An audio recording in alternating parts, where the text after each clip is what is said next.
I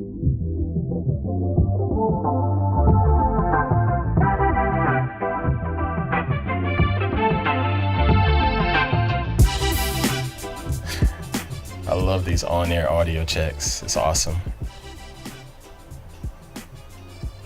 But you never know when you're dealing with YouTube and compression and all of that stuff. There's 1 minute I think I sound all right, and the next minute it's too low or it's too loud. You never know. Much better. Okay, so yeah, had to turn the capsule around. And hopefully you won't get too many plosives in the mic from me speaking in it. But anyway, thanks for watching. I am Ant Pruitt, digital content creator, just an all-around dorky, nerdy guy, but I love creating content and I love sharing the stuff that I've learned over the years with other people that want to get into creating content, whether it's for professionally or as a hobby, side gig, whatever, however you say it. But again, I apologize for my voice sounding a little different. This is football season, which means the family and I, we go down to Clemson, South Carolina when there are home games, and we attend the games, and I am a yeller in football games. So my voice is usually gone up until about Tuesday of the following week. So my apologies. Anyway, this live stream, I want to do a little bit differently.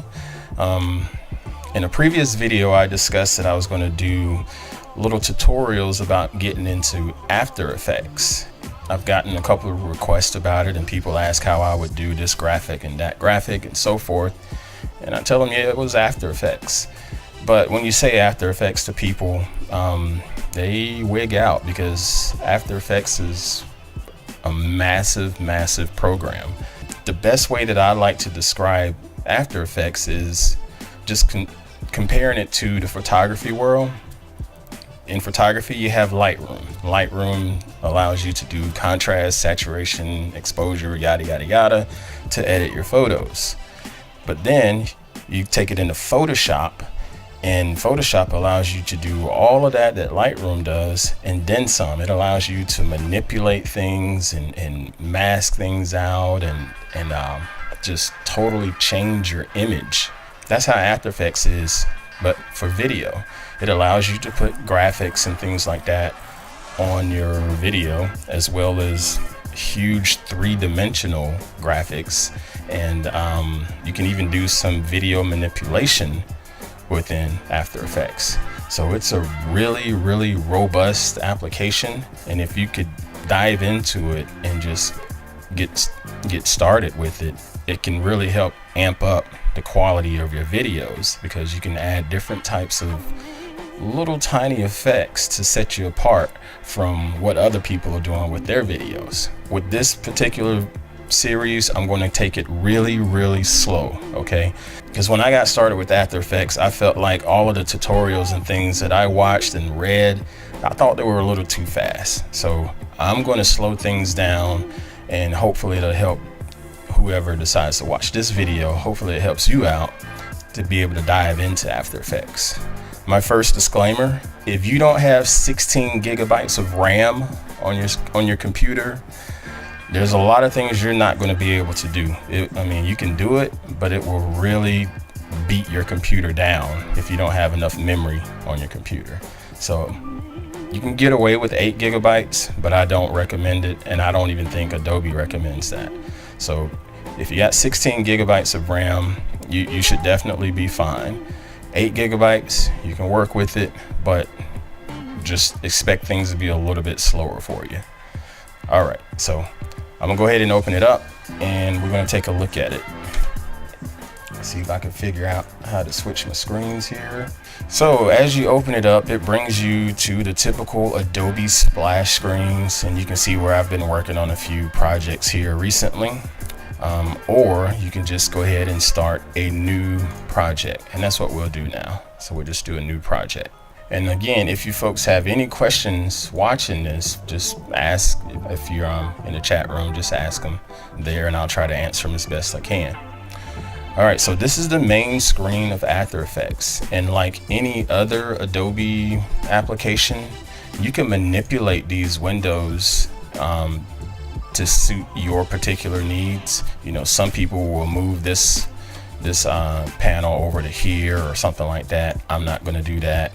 All of your effects and things like that are over here on the right hand side. Some people just move things differently from how it comes straight out the box. I'm happy with it this way, other than I added this particular panel, the Essential Graphics panel. I added it to my display, but for the most part, your screen should look pretty close to this. And if you ever want to add a panel, if you click on that window menu up here at the top, it allows you to add different windows to what you're looking at. So let's say paint, and you see it put a little paint window right there. And if I want to drag it, well, it's not a window, it's a panel. If I want to drag it and put it somewhere else, I can put it right over here and nest it next to my Essential Graphics. And if you don't want it, you just hit these little drop out menus there and just say close it, because I don't need that. I hardly ever use that. All right. Okay, first things first. Think of this as similar to a video editor. Down here on the very bottom, you have your timeline, just like what you would have inside of Premiere Pro. And once you start bringing files in to create your graphics or edit your video, it'll start looking more familiar because you'll have this timeline down here.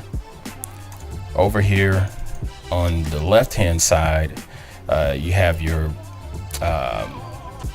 media browser and project and layers panel. So as you import items in, you drop them down into this area, which is called a composition, and it's done by layers. And speaking of compositions, that's how everything gets started inside of After Effects. Everything is based on composition setup inside of your projects. And I know that sounds confusing. The first file that you create is a project, but inside of a project you have compositions. Inside of a compositions you have different layers, okay? And within a project you can have multiple compositions, because these compositions can work with one another or work against one another. It just depends on your workflow. But all of that is we're on down the road. We're just going to slow down and we'll just do some real general things right now, just going through the layout. Okay. All right, so speaking of compositions, in order to get started, you have to have a new composition. You can click right here in the middle where it says so, or go to your composition panel up here and say new composition. By default, it calls it comp 1. Depending on what I'm doing, most of the time I just call my very first comp that I'm creating main or main 1 or something like that. And you can set up your dimensions to be HD, UHD, 4K, or what have you.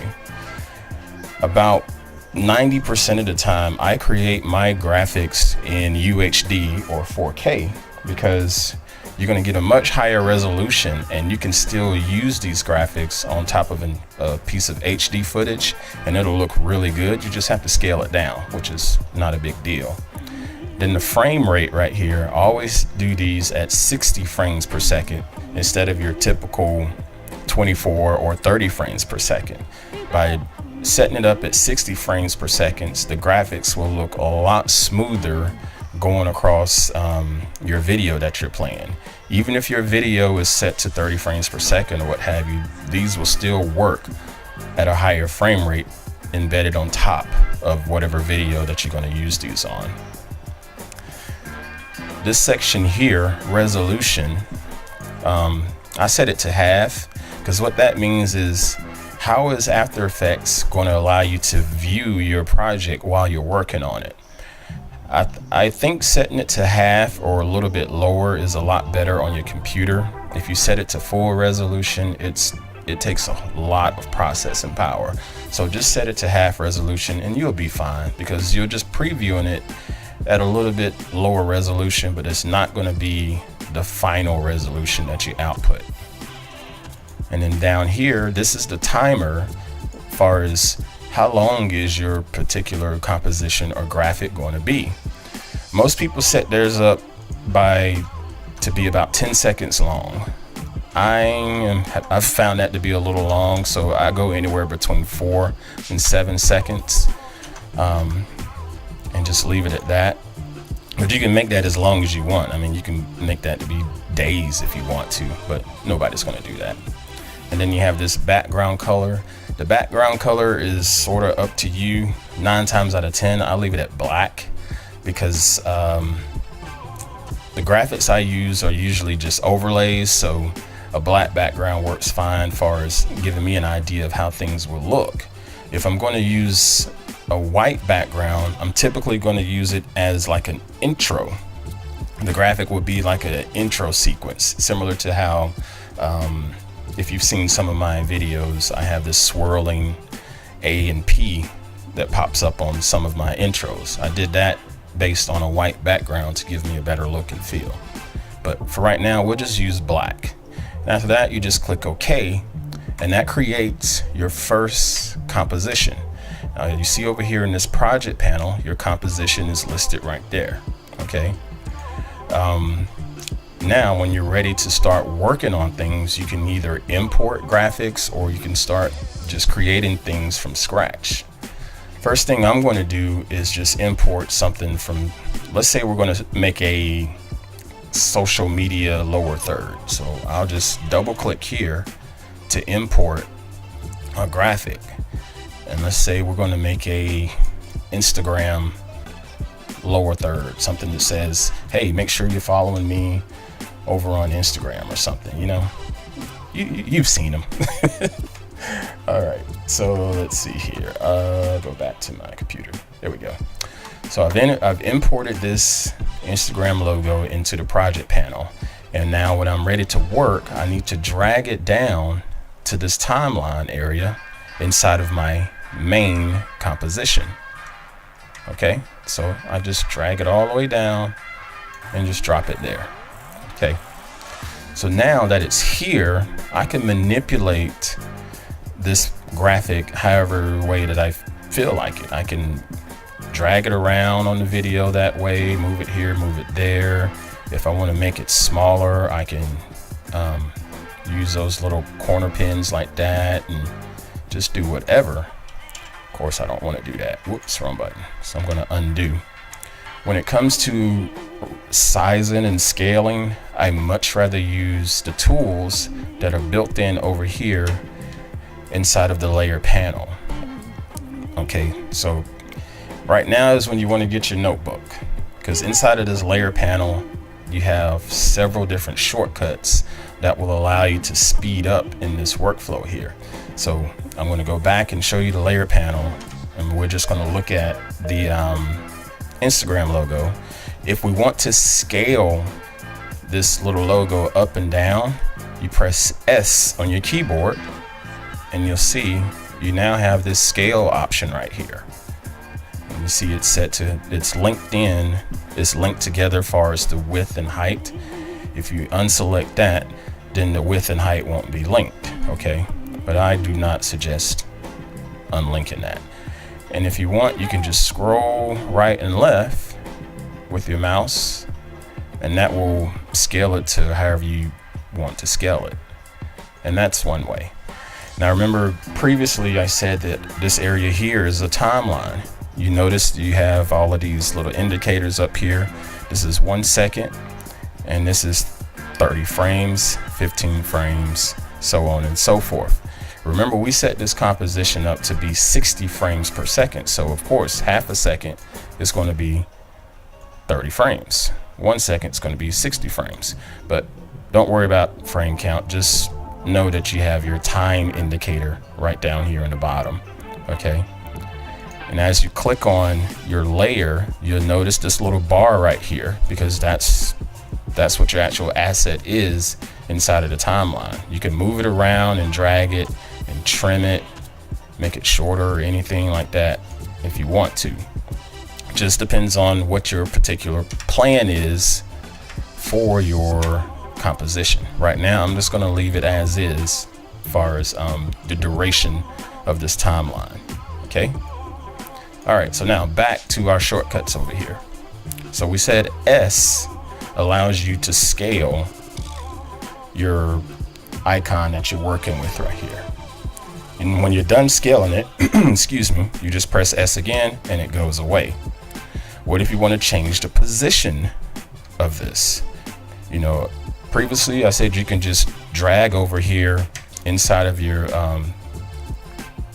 monitor here and move it around, but I don't necessarily recommend that. I'd rather you press P for position on your keyboard, and that'll bring up the ability to move it up and down, left and right.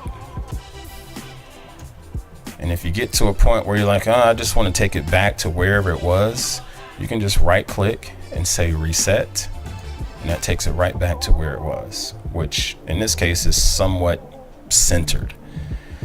Speaking of centering, over here on the upper right hand side, I have the align panel. You click that, and this gives you a bunch of different alignment options. You can center it up right there. You can center it up right there. If I want to push it to the left, I can just click it that way. If I want to make it align on the bottom, I can there. But I want this thing to be perfectly centered, so I'm going to put it in the middle there and in the middle here. So now I know it's perfectly centered. Alignment, easy, piece of cake. Okay, so now we're done with position discussion. So get off of position, just press P and it goes away. It's not listed down here anymore. Opacity. Okay, opacity is another tool that's used, especially if you're using a bunch of colors and text. Sometimes you want your color to stand out, but you want the colors to be a little bit transparent so you can see through it a little bit. And to fix the opacity, you press T as in transparency, and it brings up your opacity property here. And just like all the other ones, you can drag to change the values there. And if you want, you can just type it in. You know, I just type 50%, press enter, and I'm good to go. So that's pretty simple. Of course, I don't need that. If I want to reset it, I can just right click, say reset. All right. And when I'm done with it, just hit T again and that goes away. Notice here to the left, you have this little twirl down option here. So you press that and it gives you more transform options. Just twirl that down again. And you have position, scale, rotation, opacity, and so forth. Pretty much everything that we've been working on. But using those little triangles like that can slow you down. That's why I recommend using shortcuts. And speaking of the rotation, just press R on your keyboard and that brings up the rotation property. Rotation property can be fun to play with. It allows you to not only, you know, figure out how to just tilt it or what have you, but you can also use the rotation to have it make a couple different revolutions inside of an animation. Like for example, if I want to make this particular logo go from this side of the screen to that side, I can have it rotate as it's sliding across the screen, so it'll create the effect of it rolling across the screen instead of sliding across the screen. Okay, hope that makes sense. So what I'll do here, let's say I'm gonna put the position of it all the way over here to the left. Whoops, undo. Let's drag it all the way over to the left like that. All right, and just like in Premiere Pro, you're setting up keyframes to start out your animation. And so right here, you see the little timer button, that's for your keyframes. So you just press that and you'll see a little blue keyframe pops up on your screen there. And you also have that indicator right there. So this is saying at the very beginning of this animation, the position is going to be right here on the left of the screen. Now, if I go down in time to say 3 seconds and then change the position, let's see, I'm going to drag it across the screen and hold the shift key. Well, I thought I could drag it. Oh crap. Uh-oh. Did I freeze After Effects? Okay, well, never mind. I'll just use that. I'll drag it to here, like so. And now you'll notice there's another keyframe on the bottom that says, okay, we've changed the position to these particular coordinates once it gets to 3 seconds. So over time, it's going to go from left to right on the screen. So if I go back and if I hit space bar on my keyboard to make it render through, once it gets to 3 seconds, it should be all the way to that particular position. Okay. So now let's go back and talk about rotation. We'll press R on our keyboard to bring up rotation. I'm going to animate it by clicking on the keyframe timer again. And I'm going to go ahead and time just a little bit. And I'm going to adjust this particular property. We can turn it like that. Okay. And then I'm just going to let it go. We're just going to do only that keyframe just so you can see the difference. And when I hit play, it'll just tilt over and glide to that position. But of course, that's a pretty boring rotation. So we'll go ahead a little bit more in time, and then we'll adjust this property again to like so. So let's bring our timeline back. You can drag it with our mouse or press home on the keyboard. Move it forward. Okay. So that's a very, very simplified keyboard animation. Well, not keyboard animation, logo animation. Now, we talked about rotating, making things looking like it can roll. So I had the little value on that rotation keyframe, and I just dragged it over a couple degrees or what have you.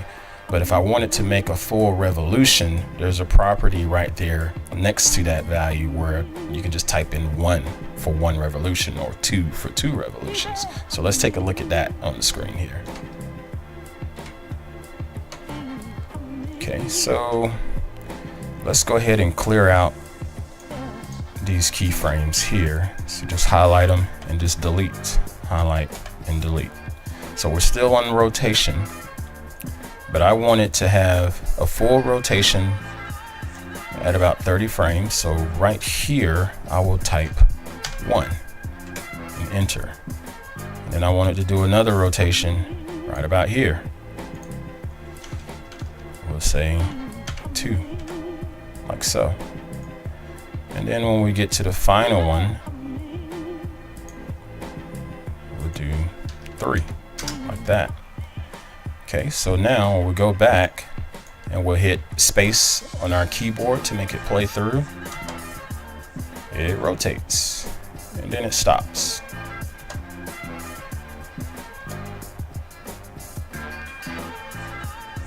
Not too bad, right?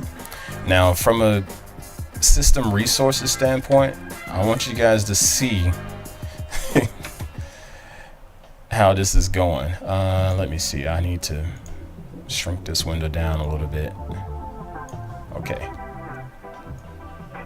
So now you see I'm running this 8-core processor and I got 16 gigabytes of RAM, and it used up almost all of my RAM just to do that preview. So watch it again.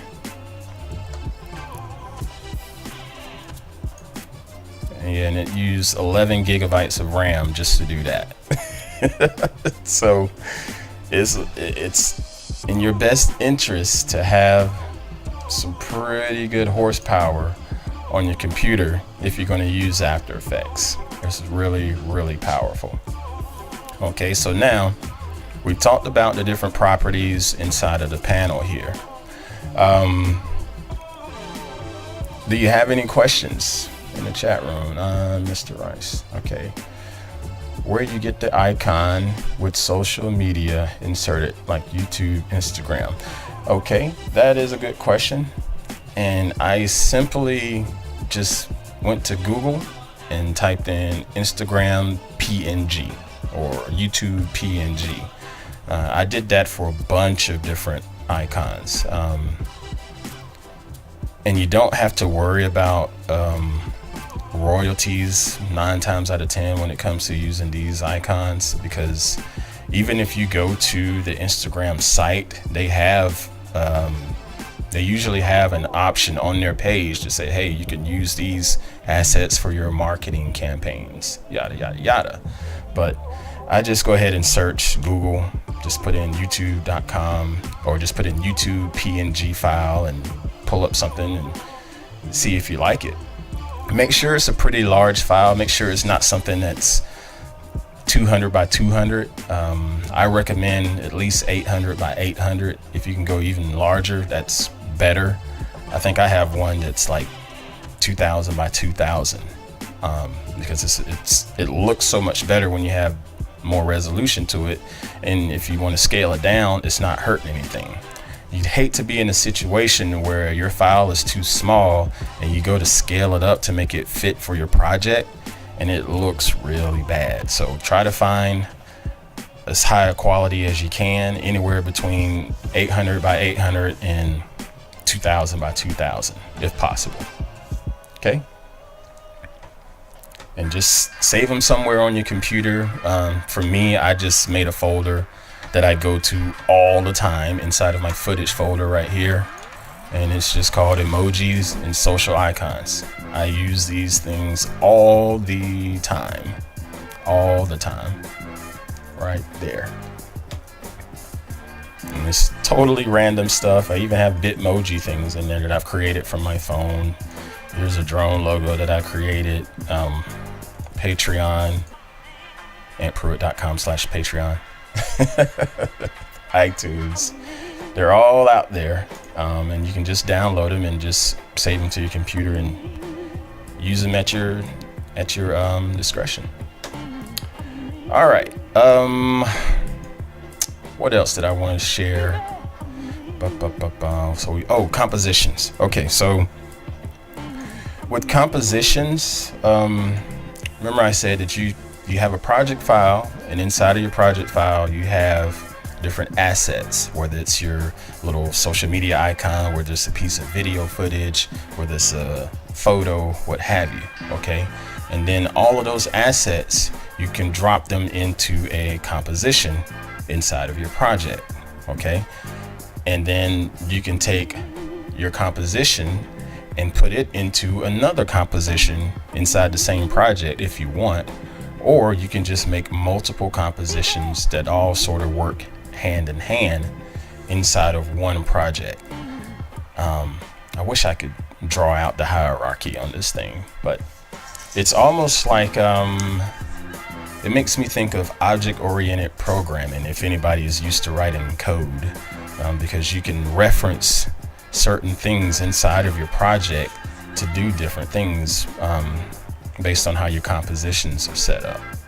God, I hope that made sense. Okay, so let's go ahead and I'm going to create another composition within this project. So I'm going to click up here at the top where it says composition, say new composition, or just do the shortcut Control N. And we're going to call this, let's say, reverse. All right. And I want this to be the same resolution at UHD, locking the aspect ratio, square pixels, 60 frames per second, so on and so forth. And we'll do black background again. And I'll click OK. So now over here in my project panel, we have all of my assets, which right now the only asset I have is that Instagram logo. But then I have my 2 compositions that I've created. This is the main one that we just worked on. And now this is the reverse composition. At least that's what I called it anyway. And if you look down here at the bottom in your timeline, composition panel, there's the main. And if I want to flip over to the reverse one, I just click right here and I go to the reverse. Okay. Now, so let's make these two compositions work together. So if I want, I can play this out and it'll scroll across the screen. I don't really need this to be 4 seconds long, so I'm just going to stop it at I think I had it at 7 seconds. I'm going to stop it at 4 seconds long. Okay, so I'm just going to change this composition settings.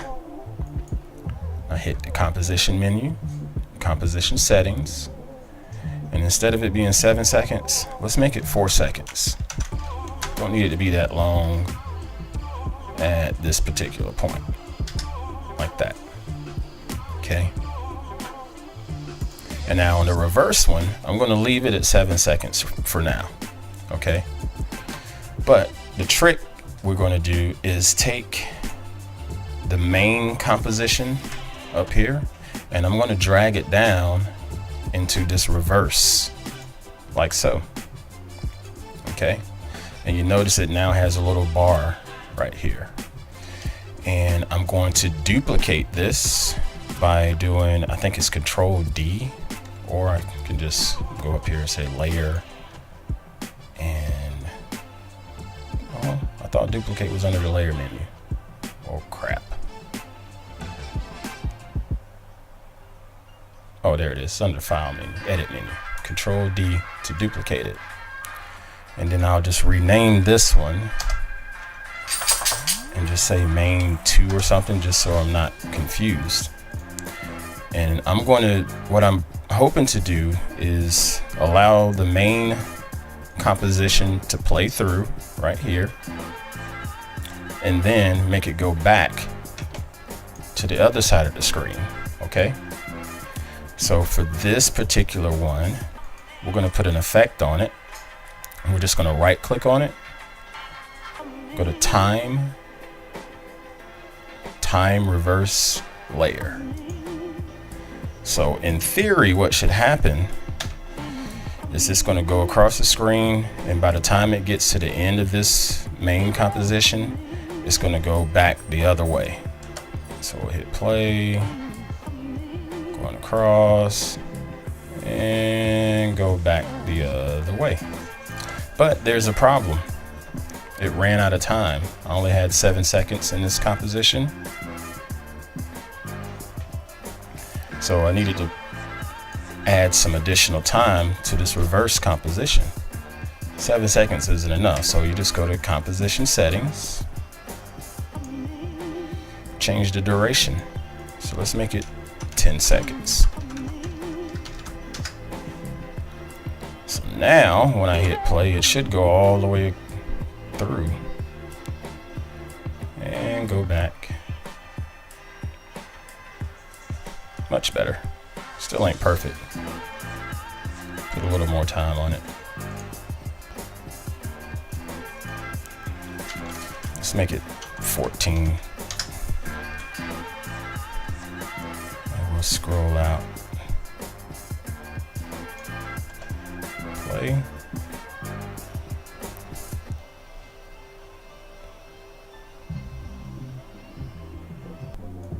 Well, I didn't expect it to cut off like that. But you get the gist of it. I could fix all of that in another video, but that's the gist of it. I'm able to take 2 different compositions and make them work for one another. I have my main composition that we started out with right here, and I dropped that main composition into this one and made it work together.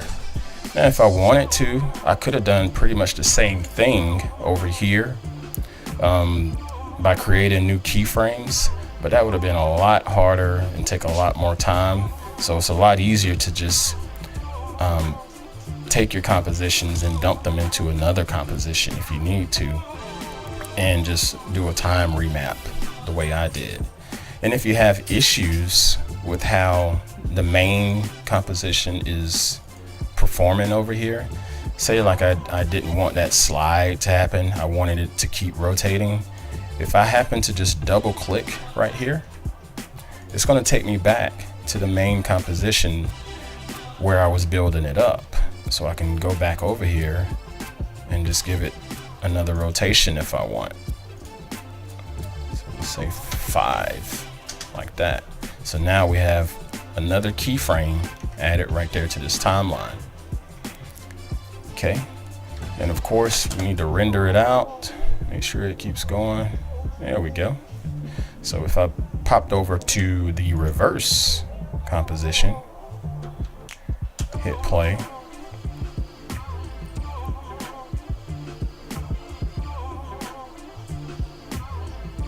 and it's thinking, oh, is it gonna do it? Come on. There it goes. See how much memory is being used?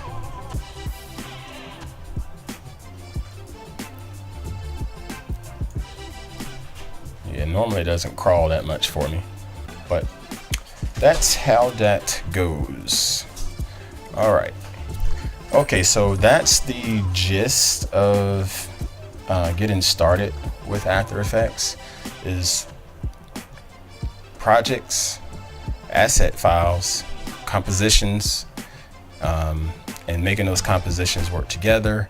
And then you have the different properties where you can work with opacity, position, scaling, changing color and things like that.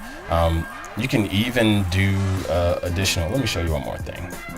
You can do a few more things in this layer panel. If you right click and you select new, it allows you to look at a bunch of different things that you can add to this composition. So let's say I wanted to add a solid, which is basically just a solid color, and I'll just say color, and it's going to make it the same size as my composition specs. Click to change the color. Let's make it purple, something like that. Click OK, click OK, and bam, I now have a color, solid color layer on the very top, which is pretty useless right now. So just like in Photoshop, I can drag that layer down to be up under. So now I'm not looking at a black background, I'm looking at a purple background. And if you look at a lot of different tutorials, a lot of people will make their solid layers and they'll call them BG or something like that. So they'll just hit enter on it and then type BG, so they say that's their background. You know, it just depends on how you want to organize your compositions. All right, I don't know what happened there, but it's back. But if I want to do that, or if I wanted to do text, I can say new and do text, or I can just click up here in the upper left menu and just click on T for the text tool and just type on the screen at Ant Pruitt. And of course that is way too big, so over here on the right hand side under your character menu, that allows you to adjust the size of your text and the font style and so forth. My favorite font right now has been this Babus News, so I'm going to keep it at that. But I can scale it down to be a little bit bigger. And again, if I want to align it, I can align it to be right there at the top or at the bottom. But of course that looks really stupid, so I'll put it in the middle there, like so. And that gives me a text layer. If I happen to drag this text layer down, as you see over here, if I drag it down below the solid, it disappears. It's still there, but the solid layer is covering it up, so you don't want to do that. I could put it under this Instagram icon layer, and when it scrolls through, that logo is going to go over the top of it. So we'll go like that, and you see it's going over the top of the text. Now, if I had it reversed to where the text was on the top, the Instagram logo will go behind it, like so. And those are the types of things that you could consider when putting your composition together, is positioning. You can do sort of a fake 3D inside of After Effects as well as a real deal 3D.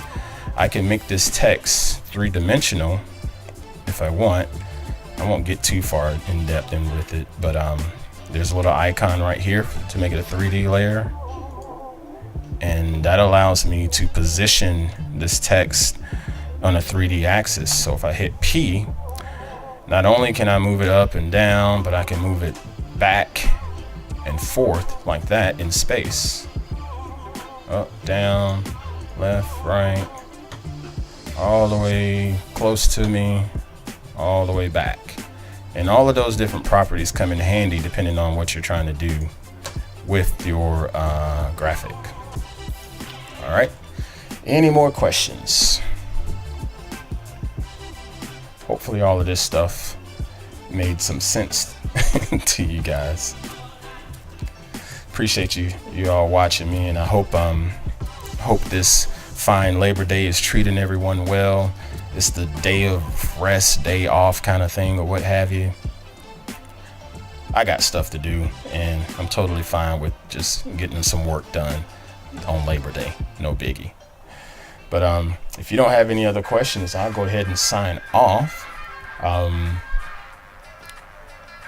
If you have any suggestions or ideas, you can feel free to leave these thoughts in the comment section. I do try to answer every one of my comments that I get, and I really appreciate that. If you want to share this, go ahead and hit that share button and like button so other people can check this out and begin to get comfortable with using After Effects.